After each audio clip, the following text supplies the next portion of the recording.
तो hello friends, कैसे हैं आप लोग। तो जैसा कि आपको पता है कि हम लोग लगातार एनसीईआरटी डिस्कस कर रहे हैं। क्लास 8 का जो साइंस का एनसीईआरटी है उसको हम डिस्कस कर रहे हैं और आज हमारा 13 चैप्टर डिस्कस होने वाला है।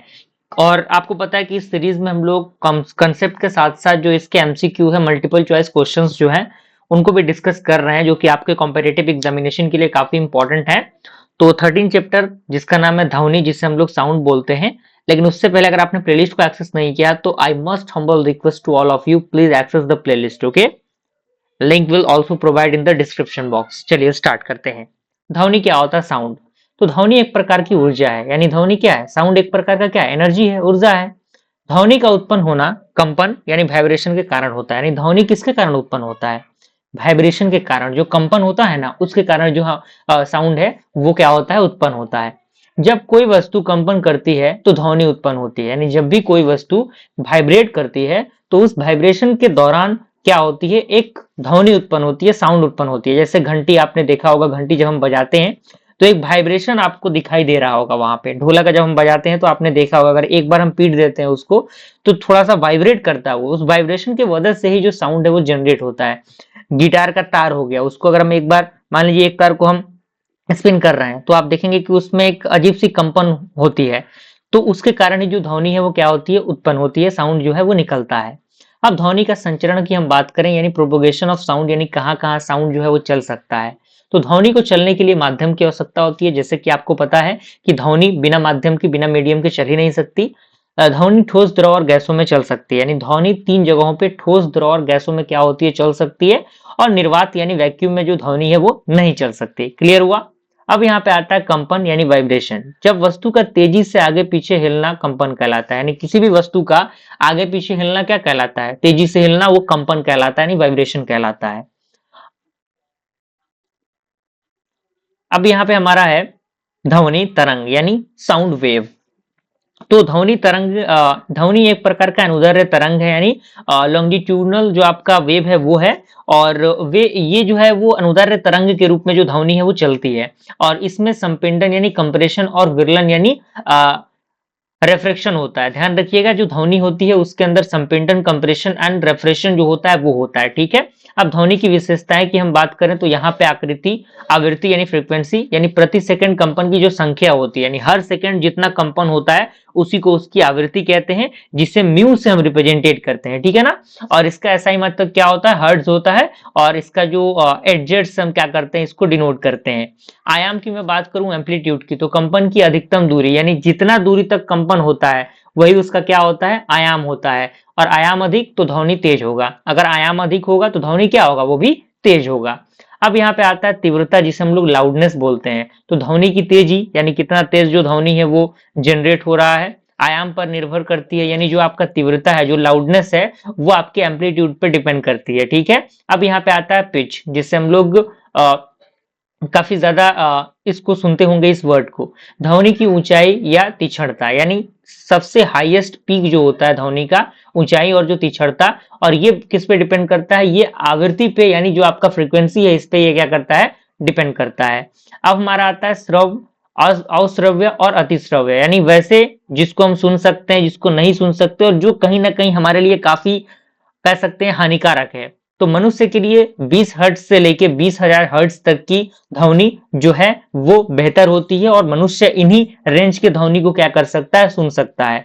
और श्रव्य ध्वनि जो होती है वो 20 हर्ट्ज से लेके 20,000 हर्ट्ज के बीच होती है। और इंफ्रासोनिक जो होता है, अश्रव्य, वो आपका 20,000 हर्ट्ज से कम होता है। और अतिश्रव्य जो होता है, अल्ट्रासोनिक, वो 20,000 से अधिक होता है। ठीक है। अब यहाँ पे एक पॉइंट दिया है कि 80 डी से अधिक प्रबल शोर शरीर के लिए कष्टदायक होता है। यानी 80 डी से ज्यादा जो आपका शोर होगा वो शरीर के लिए क्या होगा? कष्टदायक होगा। अब यहाँ पे आता है शोर, जिसे हम लोग नॉइस कहते हैं। अवांछित और अप्रिय ध्वनि को हम क्या बोलते हैं? शोर बोलते हैं। यानी जो हमारे लिए सही नहीं है, अवांछित है, जो प्रिय नहीं है, वो आपका शोर कहलाता है। और शोर प्रदूषण स्वास्थ्य के लिए हानिकारक होता है। यानी जो स्वास्थ्य है उनके लिए जो आपका शोर प्रदूषण है, साउंड नॉइस पोल्यूशन आपने सुना होगा, ये कहीं ना कहीं हमारे सेहत के लिए हानिकारक है। शोर प्रदूषण के स्रोत, यानी किन किन स्रोतों से जो आपका नॉइस पोल्यूशन है वो होता है? वाहन, वाहन चलते हैं तो कहीं ना कहीं आवाज होती है। लाउड स्पीकर बजता है तो उससे आवाज होती है। कारखाने के अंदर बड़े बड़े मशीनें चलती हैं, अलग अलग चीजें होती हैं। तो उससे जो आवाज निकलती है, पटाखे विस्फोट होते हैं, आपने सुना होगा, तो उसके अकॉर्डिंग आवाज निकलता है। अब शोर के दुष्प्रभाव, मान लीजिए अगर नॉइज होगा तो क्या उसके प्रभाव होंगे, सुनने की क्षमता में कमी होगी, है कि नहीं। उसके बाद सिर दर्द होगा, तनाव होगा, अनिद्रा यानी नींद नहीं आएगी अगर आप सोने की कोशिश कर रहे हैं तो उस कंडीशन में। उसके बाद शोर नियंत्रण के उपाय, यानी आखिर कैसे हम इसको नियंत्रण कर सकते हैं। पहला आपका है कम ध्वनि वाले उपकरणों का उपयोग, यानी जो कम ध्वनि उत्पन्न करे उसके उपकरण का हम यूज करें, पेड़ लगाएं, या फिर हॉर्न का कम यूज करें, और लाउड स्पीकर की सीमित उपयोग, यानी लाउड स्पीकर को जितनी जरूरत है उतने ही हिसाब से हम लोग उसका यूज करें।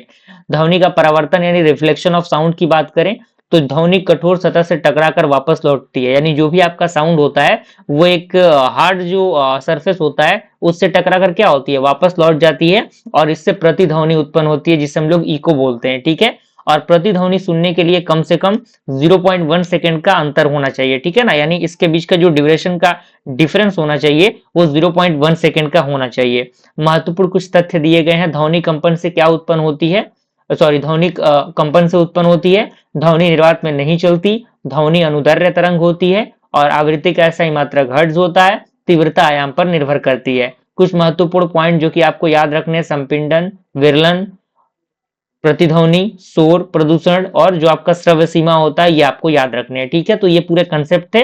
अब हम मूव कर रहे हैं अपने एमसीक्यू क्वेश्चंस की तरफ, आप लोग इसका आंसर बताते चलिएगा, ठीक है।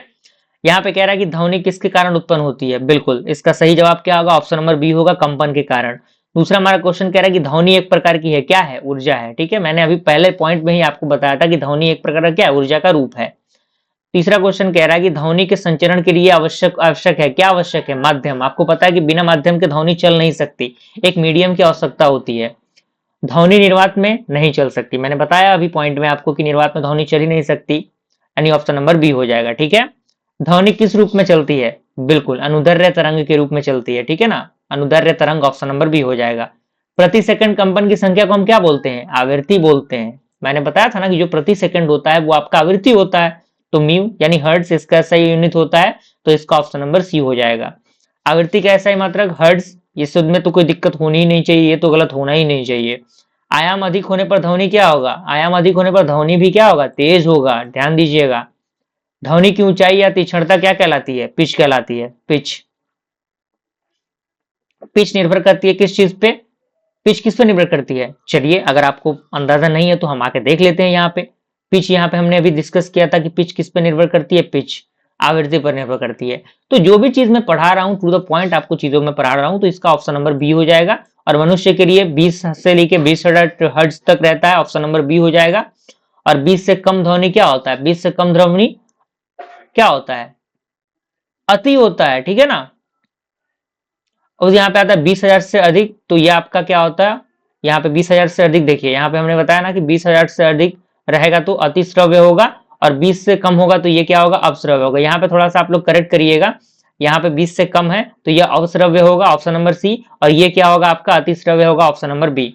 अवांछित ध्वनि को हम क्या बोलते हैं, अवांछित ध्वनि को हम शोर बोलते हैं, ठीक है। मैंने बताया था कि ये शोर होता है।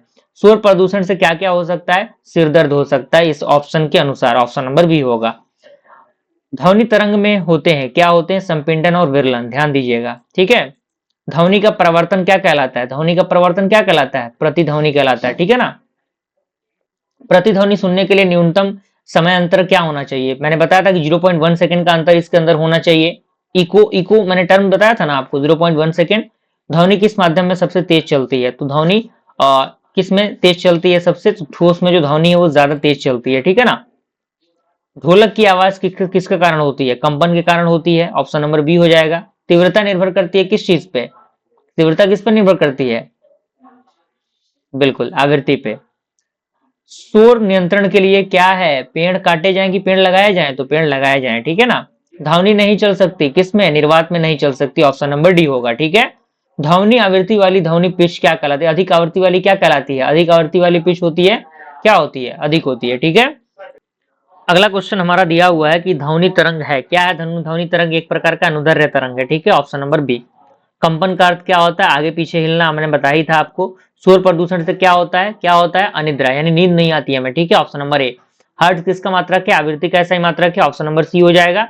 अति ध्वनि, अति श्रव्य ध्वनि का उपयोग होता है किस चीज में, किस चीज में? चिकित्सा में यूज होता है, ठीक है ना। अल्ट्रासोनिक जो आपने सुना होगा इसका नाम। ध्वनि के बिना हम क्या कर सकते हैं? बात नहीं कर सकते, बात नहीं सुन सकते, ठीक है ना, बात नहीं सुन सकते, ऑप्शन नंबर सी। तो इस तरीके से हमने इस चैप्टर को भी कंप्लीट किया। मिलते हैं अगले वीडियो में, तब तक के लिए थैंक यू।